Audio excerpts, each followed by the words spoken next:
पहला प्रश्न है, महात्मा गांधी के चश्मे की नीलामी कितने करोड़ में हुई? महात्मा गांधी की चश्मे की नीलामी कितने करोड़ में हुई? जिसके ऑप्शन है 2 करोड़ 55 लाख, दूसरा ऑप्शन है 2 करोड़ 40 लाख, तीसरा ऑप्शन है 2 करोड़ 60 लाख, चौथा ऑप्शन है 3 करोड़।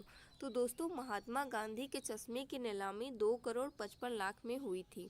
ये जो आप इमेज में देख रहे हैं यही चश्मा है दोस्तों, और इसे खरीदा है अमेरिका के एक व्यक्ति ने। दोस्तों कहा जाता है कि जब महात्मा गांधी पढ़ाई के लिए साउथ अफ्रीका गए थे तभी उनके चाचा ने उन्हें ये चश्मा दिया था। अगला प्रश्न है, होशंगाबाद का नया नाम क्या है? दोस्तों इसमें आपको करंट के भी क्वेश्चन देखने को मिलेंगे, क्योंकि करंट एक ऐसा एक ऐसा टॉपिक हो गया है, एक ऐसा सब्जेक्ट बन गया है ना, जिससे सभी एग्ज़ाम में एक बड़ा हिस्सा करंट का देखने को मिल रहा है। करीब 30% जो है करंट अफेयर हर एग्ज़ाम में पूछा जा रहा है। होशंगाबाद का नया नाम क्या है? ऑप्शन है रामपुर, दूसरा है शंकरपुर, तीसरा है कृष्णापुरी, चौथा है नर्मदापुरम। तो दोस्तों होशंगाबाद का जो नया नाम है वो है नर्मदापुरम। अगला प्रश्न है, फ्रांस और जर्मनी के बीच कौन सी रेखा है? फ्रांस और जर्मनी के बीच जो है वो कौन सी रेखा है? जिसके ऑप्शन है मैगीनॉट रेखा, दूसरा है रेड क्लिफ रेखा, तीसरा ऑप्शन है मैकमोहन रेखा, चौथा है मिन रहीम रेखा। तो दोस्तों फ्रांस और जर्मनी के बीच जो रेखा है वो है मैगीनॉट रेखा। और वहीं पे रेड क्लिफ रेखा की बात करती है तो ये भारत और पाकिस्तान के बीच में है। मैकमोहन रेखा जो है वो भारत और चीन के बीच में है। वहीं मिन रहीम रेखा जो है वो रूस और फिनलैंड के बीच में है।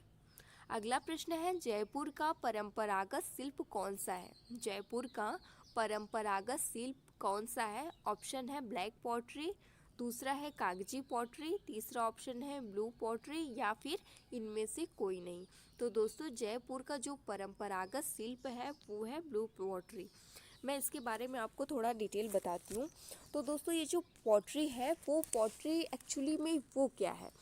तो दोस्तों ये जो पॉटरी है, पॉटरी कला, चीनी मिट्टी के बर्तन, तो आपने खिलौने देखे होंगे, उसके बर्तन देखे होंगे, बेसिकली सबके घर में चीनी मिट्टी के बर्तन तो होते ही होंगे। तो उसको चीनी मिट्टी का बर्तन मतलब चीनी मिट्टी से कुछ भी मतलब बर्तन खिलौना कोई भी चीज़ बनाने की जो कला है उसी को पॉटरी कहते हैं। और ये पॉटरी कला जो है वो पर्सिया जो कि ईरान का एक शहर है वहाँ से भारत में आया। दोस्तों ब्लू पोट्री जो है इसके जनक हैं कृपाल सिंह शेखावत। इनको माना जाता है ब्लू पोट्री का जनक। और इस कला का जो विकास है वो महाराजा राम सिंह के काल में हुआ था। ब्लू पोट्री का जो विकास है वो महाराजा राम सिंह के काल में हुआ था। दोस्तों वहीं पे ब्लैक पोट्री की बात करें तो ये कोटा राजस्थान से संबंधित है, और कागजी पोट्री जो है वो अलवर राजस्थान से संबंधित है। अगला प्रश्न है, भूतों का मेला मध्य प्रदेश के किस स्थान पर प्रसिद्ध है? भूतों का मेला मध्य प्रदेश के किस स्थान पर प्रसिद्ध है? ऑप्शन है इंदौर, भोपाल, बैतूल या फिर खजुराहो। तो दोस्तों भूतों का जो मेला है वो बैतूल जिले में यानी कि मध्य प्रदेश के बैतूल जिले के मलाजपुर गांव में। दोस्तों ये सब मैं इसलिए बता रही हूँ कि कभी कभी क्वेश्चन में क्या होता है ना, आपको सिर्फ मध्य प्रदेश दे देगा या फिर ज़िले का नाम बैतूल दे देगा, कभी कभी गांव का नाम ही दे देता है तो लोग उसमें कंफ्यूज हो जाते हैं। तो आप पूरा याद रखिएगा कि मध्य प्रदेश के बैतूल ज़िले के मलाजपुर गाँव में लगता है। दोस्तों ये जो मेला है ना ये मकर संक्रांति की पहली पूर्णिमा को लगता है, और मतलब कि पहली पूर्णिमा को शुरू होता है और बसंत पंचमी तक चलता है। मलाजपुर गांव में एक मंदिर है जिसका नाम है देवजी महाराज मंदिर।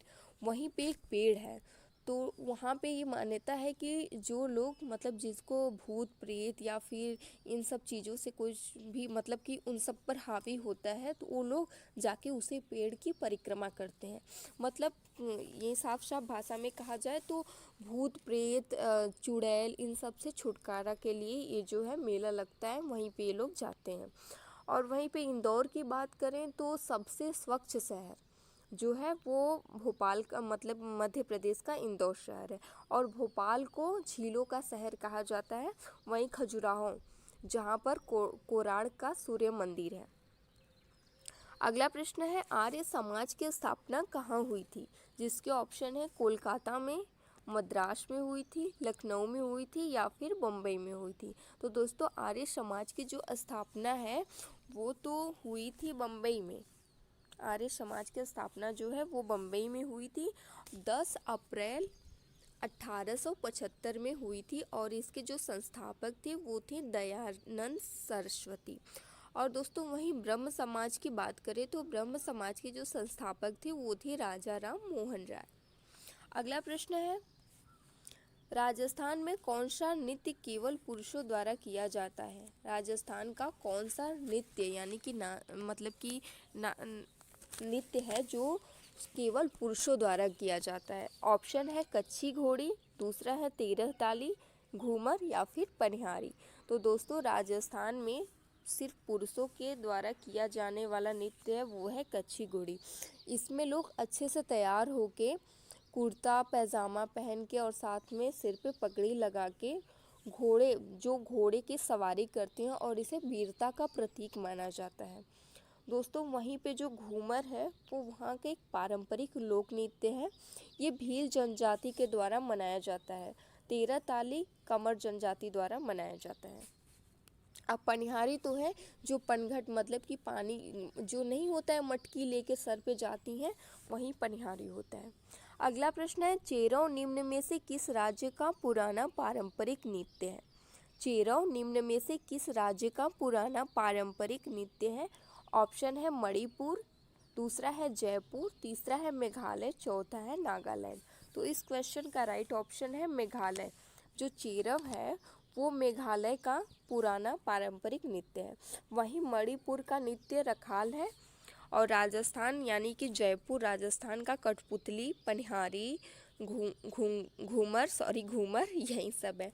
और मेघालय का लाहो भागला मतलब कि इसके अलावा चेरव के अलावा लाहो और भागला भी वहाँ का एक फेमस नृत्य है। और उसके साथ साथ नागालैंड जो है वहाँ का चोंग और बास का नृत्य फेमस है। अगला प्रश्न है करगिल युद्ध के समय भारत का प्रधानमंत्री कौन था। जब करगिल का युद्ध हुआ था उस समय भारत के प्रधानमंत्री कौन थे। ऑप्शन है मनमोहन सिंह, मोरारजी देसाई, इंदिरा गांधी या फिर अटल बिहारी वाजपेयी। तो दोस्तों करगिल के युद्ध के समय जो प्रधानमंत्री थे वो थे अटल बिहारी वाजपेयी। दोस्तों मनमोहन सिंह जो हैं वो पहले सिख प्रधानमंत्री हैं। मोरारजी देसाई पहले ऐसे प्रधानमंत्री हैं जिन्होंने इस्तीफा दे दिया और ये सबसे ज़्यादा उम्र के यानी कि 81 वर्ष के सबसे वृद्ध जो है वो पीएम थे।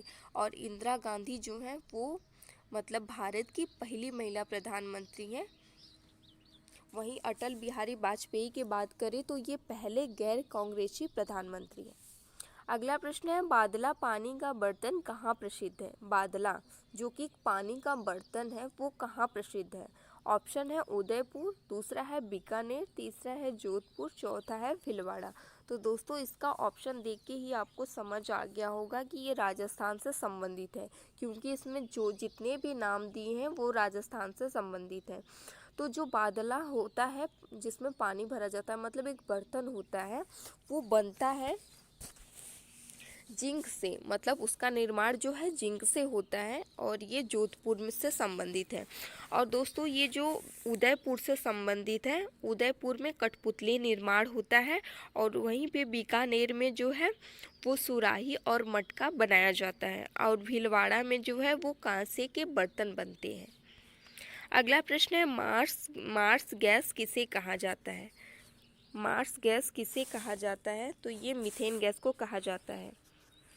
तो दोस्तों इसमें क्या होता है कि मीथेन सबसे हल्का जो है हाइड्रोकार्बन है जिसमें एक कार्बन होता है। इसमें मैं ऐसे बताती हूँ, एक कार्बन उसके साथ 4 हाइड्रोजन होता है। एक कार्बन 4 हाइड्रोजन और इसका जो होता है आणविक भार वो 16 होता है। इसका जो आणविक भार है वो 16 होता है। और दोस्तों ये जो है दलदली भूमि में मतलब कि जो नमी दलदली भूमि होती है उसमें ये जो है बनता है। अगला प्रश्न है तमाड़िया जनजाति कहाँ की है। तमड़िया जनजाति कहाँ की है? ऑप्शन है महाराष्ट्र, दूसरा है मणिपुर, तीसरा है गुजरात, चौथा है झारखंड। तो दोस्तों ये जो तमड़िया जनजाति है वो झारखंड की एक जनजाति है। महाराष्ट्र की जनजाति की बात करें तो यहाँ की एक फेमस जनजाति है जो कि भील है। वहीं मणिपुर की बात करें और गुजरात की बात करें तो मणिपुर में जो है वो भीतही जो कि घाटियों में पाई जाती है, नागा कुची जो कि पहाड़ियों पर पाई जाती है। वहीं गुजरात की बात करें तो भारवाड़ जो यहाँ की एक फेमस जनजाति है गुजरात की। अगला प्रश्न है, दक्षिण अफ्रीका से लौटने के बाद गांधी जी कहाँ उपस्थित हुए? दक्षिण अफ्रीका से लौटने के बाद महात्मा गांधी जो है वो कहाँ पे उपस्थित हुए? ऑप्शन है बनारस हिंदू विश्वविद्यालय, दूसरा है चंपारण, तीसरा है बम्बई विश्वविद्यालय, चौथा है इनमें से कोई नहीं। तो दोस्तों दक्षिण अफ्रीका से लौटने के बाद गांधी जी जो है वो बनारस हिंदू विश्वविद्यालय में जो है उपस्थित हुए। दोस्तों ये बनारस हिंदू विश्वविद्यालय की जो स्थापना है इसे मदन मोहन मालवीय ने की थी। वहीं चंपारण की बात करें तो चंपारण सत्याग्रह जो है वो 1917 में हुआ था। चंपारण सत्याग्रह जो है वो 1917 में हुआ था। दोस्तों ये चंपारण जो है वो बिहार में पड़ता है। और दोस्तों गांधी जी के नेतृत्व में पहला जो है सत्याग्रह था वो था चंपारण, और बम्बई विश्वविद्यालय की स्थापना जॉन विल्सन के द्वारा की गई। अगला प्रश्न है, प्रत्यक्ष जीवन शास्त्र के रचयिता थे? प्रत्यक्ष जीवन शास्त्र के रचयिता थे जिसके ऑप्शन है टीकाराम, दूसरा है हीरालाल शास्त्री, तीसरा है जय नारायण दास, या इनमें से कोई नहीं। तो दोस्तों प्रत्यक्ष जीवन शास्त्र के जो रचयिता थे वो थे हीरालाल शास्त्री। अगला प्रश्न है, किसानों के लिए राष्ट्रीय नीति को मंजूरी कब दी गई? किसानों के लिए राष्ट्रीय नीति को मंजूरी कब दी गई? तो इसे मंजूरी दी गई थी सन 2007 में, जिसका राइट ऑप्शन 3 सही है। अगला प्रश्न है, जैव विविधता हॉटस्पॉट कहाँ है? दोस्तों ये प्रीवियस ईयर का पूछा हुआ क्वेश्चन है। आप देख रहे हैं ये यूपी PSC ARO एग्ज़ाम 2021 में पूछा गया था कि जैव विविधता हॉटस्पॉट कहाँ है। ऑप्शन है लद्दाख, दूसरा है पश्चिमी घाट, तीसरा है पूर्वी घाट, चौथा है मेघालय। तो दोस्तों जैव विविधता जो हॉटस्पॉट है वो भारत में 4 है। पहला हिमालयन क्षेत्र, दूसरा है इंडो बर्मा सुंडालैंड, और उसके साथ साथ पश्चिमी घाट। तो इस क्वेश्चन का राइट ऑप्शन जो है वो पश्चिमी घाट के साथ जाएगा।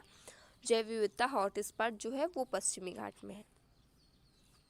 अगला प्रश्न है, जाति का प्रजाति सिद्धांत किसने दिया? जाति का प्रजाति सिद्धांत किसने दिया? ऑप्शन है GS घुरिये, दूसरा है हर्बर्ट होप रिशली, तीसरा ऑप्शन है DN मजमूदार, चौथा ऑप्शन है JN हट्टन। तो दोस्तों जाति का प्रजाति सिद्धांत जो दिया है वो दिया है हर्बर्ट होप रिशली ने। दोस्तों ये जो आप सभी क्वेश्चन देख रहे हैं ये प्रीवियस ईयर में पूछे गए क्वेश्चन है, किसी न किसी एग्जाम में ये सब पूछे गए हैं। अगला प्रश्न है, किसान पर राष्ट्रीय आयोग का गठन कब हुआ? किसानों पर राष्ट्रीय आयोग का गठन जो है वो 2004 में हुआ था। दोस्तों 2004 में यह MS स्वामीनाथन की अध्यक्षता में हुआ था। अगला प्रश्न है, तुलसी के पौधे का औषधीय महत्व किसकी उपस्थिति के कारण है? मतलब कि तुलसी का जो पौधा होता है उसका औषधीय महत्व, मतलब उसको औषधि के रूप में यूज़ किया जाता है, उसको दवाओं के रूप में यूज़ किया जाता है। वो जो है वो किसकी उपस्थिति के कारण होता है? ऑप्शन है कार्बनिक अम्ल, दूसरा है अकार्बनिक अम्ल, या फिर लिथियम कार्बोनेट, या फिर फिनोल एंड फ्लेवोनाइड। तो दोस्तों इस क्वेश्चन का राइट ऑप्शन है ऑप्शन नंबर डी, यानी कि फिनोल एवं फ्लेवोनाइड। अगला प्रश्न है, देवगढ़ का दशावतार मंदिर कहाँ स्थित है? देवगढ़ का दशावतार मंदिर कहाँ स्थित है? ऑप्शन है राजस्थान, दूसरा है उत्तराखंड, तीसरा है उत्तर प्रदेश, या फिर गुजरात।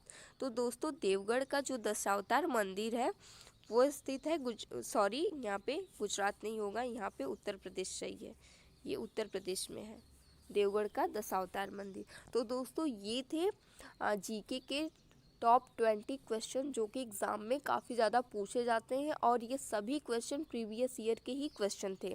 आप देख लीजिएगा सर्च करके, ये प्रीवियस ईयर में पूछा गया क्वेश्चन था। आई होप कि आपको वीडियो पसंद आई हो। इसे लाइक और शेयर ज़रूर करिएगा और चैनल पर नए हैं तो इसे सब्सक्राइब कर लीजिएगा। Thank you.